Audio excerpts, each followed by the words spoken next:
习惯被拒绝的人会先拒绝，这一次至少是我先说离别，有一些痛楚看不见一生，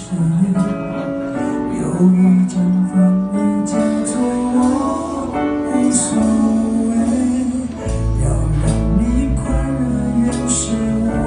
的心愿，可是你从不在意我的伤悲，又给我一些喜悦跟岁月，却带走我一切。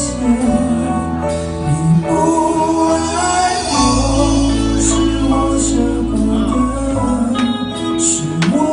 不配为你在